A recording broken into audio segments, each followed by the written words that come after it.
YS Jagan రాజకీయంగా వేగం పెంచుతున్నారు. కూటమి పాలన ఏడాది పూర్తి కావస్తుండడం, మరోవైపు ప్రజల్లో వ్యతిరేకత ఉందని నమ్ముతుండడంతో వైఎస్ జగన్ ఊపు మీద ఉన్నారు. వచ్చే ఏడాది జూలై 8న వైఎస్ఆర్ జయంతి పురస్కరించుకుని వైఎస్ఆర్సీపీ ప్లేనరీ ఘనంగా నిర్వహించాలని వైఎస్ జగన్ నిర్ణయించారు. ఈ మేరకు పార్టీ నాయకులు కార్యకర్తల సమావేశంలో జగన్ ప్రకటించడం విశేషం.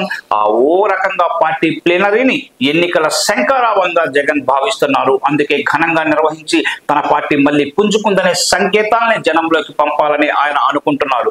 ఈ దప్ప వైఎస్ఆర్సీపీ ప్లేనరీని ఉభయ గోదావరి జిల్లాల్లో నిర్వహించ తలపెట్టినట్టు పార్టీ విశ్వసనీయ వర్గాల సమాచారం. ఉభయ గోదావరి జిల్లాల్లో పార్టీని బలోపేతం చేసుకోవడం ద్వారా అధికారాన్ని హస్తగతం చేసుకోవచ్చు అనేది జగన్ ఎత్తుగడ. ఎంతో ముందుగానే వైఎస్ఆర్సీపీ రాజకీయ ఎజెండా అలాగే పాదయాత్ర గురించి ప్లీనరీలో ప్రకటించనున్నారు. ఉభయ గోదావరి జిల్లాల్లో కూటమి నేతల మధ్య తీవ్ర స్థాయిలో విభేదాలున్నట్టు ప్రచారం జరుగుతోంది. కూటమిలో లుకలుకల్ని రాజకీయంగా సొమ్ము చేసుకోవాలనే ఎత్తుగడతో జగన్ జాగ్రత్తగా అడుగులైతే వేయనున్నారు. ఉభయ గోదావరి జిల్లాలో టీడీపీ జనసేన మధ్య పచ్చగడ్డి వేస్తే భగ్గుమనే పరిస్థితి. కేవలం పిఠాపురం తప్ప మిగిలిన అన్ని నియోజకవర్గాల్లో జనసేన నాయకులు కార్యకర్తల్ని కనీస అధికార పక్షంగా టీడీపీ గుర్తించడం లేదు. నిజానికి జనసేన బలంగా ఉండేది ఆ జిల్లాల్లోనే.